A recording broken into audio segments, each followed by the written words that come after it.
Hello and welcome back to my channel crazy world. तो फिर अपने सफ़र को आगे बढ़ाते हुए चलते हैं हम जर्मनी टू स्विट्ज़रलैंड की एपिसोड नंबर 2 में सेंट बीआटस हेलन मतलब सेंट बीआटस के केव्स के अंदर। तो यहाँ पर हम पहुँच गए हैं, ये बिल्कुल टुनरसे के सामने है। हमने किया था अपना सफ़र शुरू प्रिंसेसी से और प्रिंसेसी के से ऑलमोस्ट 5-6 किलोमीटर ड्राइव के बाद टुनरसे शुरू हो जाती है और सेंट बीआटस केव्स जो हैं वो ऑलमोस्ट 25 किलोमीटर्स अवे है। ये टुनरसे भी बहुत लंबी से है और आपको सेंट बीआटस केव्स बिल्कुल इसके सामने मिलते हैं। ये आप खूबसूरत हसीन तरीन आबशार देख रहे हैं अपने सामने, जो कि इसी केव्स में से निकल कर आ रही है और फिर हम आपको ले चलते हैं ऊपर केव्स में। So let's go. ऊपर चलते चलते हम अपनी ऑलमोस्ट उतनी ही कैलोरीज बर्न कर चुके थे जो कि आप 2 घंटे जिम में जाके करते हैं। तो या तो 2 घंटे रोज़ाना जिम चले जाइए या रोज़ाना यहाँ पे 15 मिनट की वॉक कर लीजिए, बात एक बराबर ही है। लिटरली स्पीकिंग ये सफ़र हमारी देसी आंटीज़ और अंकल के तो बिल्कुल भी सूटेबल नहीं है, क्योंकि जो सफ़र नौजवान 10 मिनट में ख़त्म कर लेंगे उनको ऑलमोस्ट आधा घंटा चाहिए होगा। और ये सफ़र यहाँ जाके ख़त्म नहीं होता, अंदर केव्स भी ऑलमोस्ट 1 किलोमीटर की है और अंदर जाके हमारी परेशानी बिल्कुल कम नहीं होने वाली, क्योंकि अंदर भी थोड़ा सा अंधेरा है, थोड़ा सा रास्ता हमवार नहीं है, सीढ़ियाँ हैं, तो बहुत कुछ है। तो लिटरली स्पीकिंग यहाँ से आप देख रहे हैं, मैंने वीडियो को स्लो करके आपको दिखाती हूँ।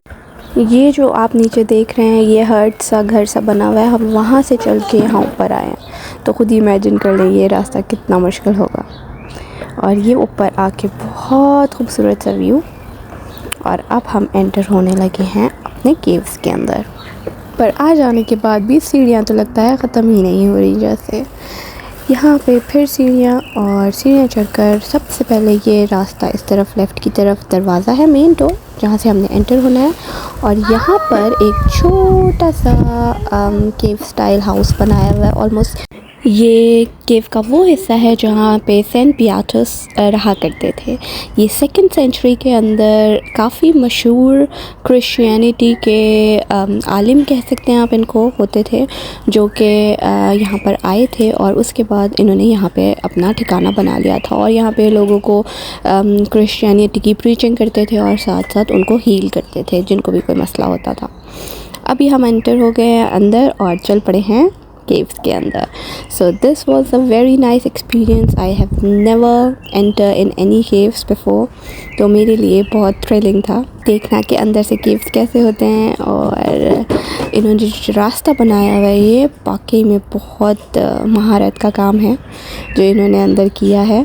काफ़ी मज़े का और डरावना सा सीन था। जो जाने का रास्ता था वही वापस आने का भी रास्ता था, जो कि बीच बीच में थोड़ा सा रुकना पड़ता था दूसरों को जगह देने के लिए, लेकिन ओवरऑल हमें यहाँ बहुत मज़ा आया। इसके अंदर का टिकट है 20 यूरोस, जो कि आपको ऊपर जाकर भी मिल सकता है, जो इस शाल्टर बना हुआ है ऊपर, और नीचे से भी आपको मिल सकता है। तो हमने की अक्लमंदी और हमने इसका टिकट लिया नीचे से। नीचे से हमें टिकट लेने का ये फ़ायदा हुआ कि ऊपर जाके हमें एक लंबी सी लाइन में नहीं लगना पड़ा और हम ऊपर जाते के साथ ही केव्स के अंदर एंटर हो गए। यहाँ पर हर जगह से पानी का आबशारें बह रही थी, जो कि और भी पहाड़ के बिल्कुल टॉप ऑफ द पहाड़ी से ग्लेशियर पिघल पिघल के यहाँ पर आ रहे थे। मई का सीज़न हमारे लिए बहुत अच्छा रहा इस केव को एक्सप्लोर करने के लिए, क्योंकि यहाँ पर पानी की तादाद बहुत मुनासिब थी, ना ज़्यादा हाई ना ज़्यादा लो। तो अगर बहुत लो होती तो हमें ये आबशार का मंज़र देखने को ना मिलता, और अगर बहुत हाई होती तो हमें इस केव के अंदर जाने का मौका नहीं मिलता, क्योंकि जहाँ पर इन्होंने 1-2 जगह पे वार्निंग भी लगाई हुई थी कि ये 100 से अबव चला जाता है समटाइम्स, और साल में 1-2 दिन इनको हाई वाटर की वजह से ये केव्स को बंद भी करना पड़ता है। तो we were quite lucky to experience it with such nice water level. और ये मैंने स्पेशली एक वीडियो बनाई थी, यहाँ पे जो आप देख रहे हैं सामने, ये एक बहुत इंटरेस्टिंग फिनोमेना है। ये जो ऊपर है ये सारा केव का जो स्ट्रक्चर है जो पानी के थ्रू बना है, और जो नीचे है ये वाटर रिफ्लेक्शन है। So that was very mesmerising.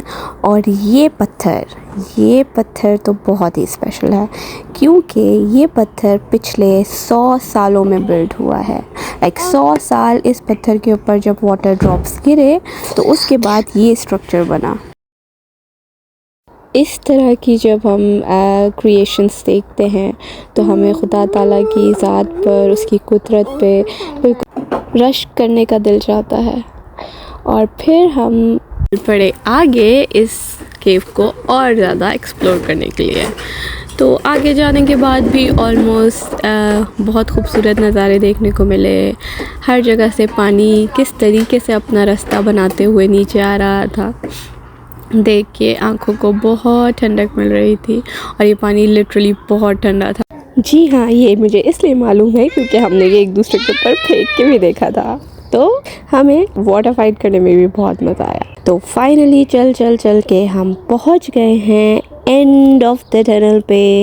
ये वो हिस्सा है जो end of the developed section है। यहाँ तक इन्होंने इस केव को बनाया है, इसके आगे नहीं बनाया। और इस टाइम पे मौजूद हैं हम 926 metres inside the mountains. Wow. And 87 metres हमने इसकी हाइट को कवर किया। लाइक हम ऊपर, मैंने जैसे बताया था, हम सीढ़ियाँ चढ़ के ऊपर गए थे, तो 86 मीटर्स हम ऊपर की तरफ गए। और ये हमारा वापसी की तरफ का सफ़र। मैंने वापसी में नहीं बनाई वीडियो, क्योंकि जो जाने का वे था वही वापस आने का वे था। और फिर हम यहाँ से निकले बाहर, एज यू कैन सी, और सामने एक हसीन तरीन मंज़र हमारे इंतज़ार। और यहाँ ग्रेविटी हमें नीचे की तरफ खींचते हुए, as you can see. So hope you like my vlog. Keep watching and keep subscribing. Thank you. Bye bye. And like करना और घंटी का बटन दबाना बिल्कुल ना भूलिएगा।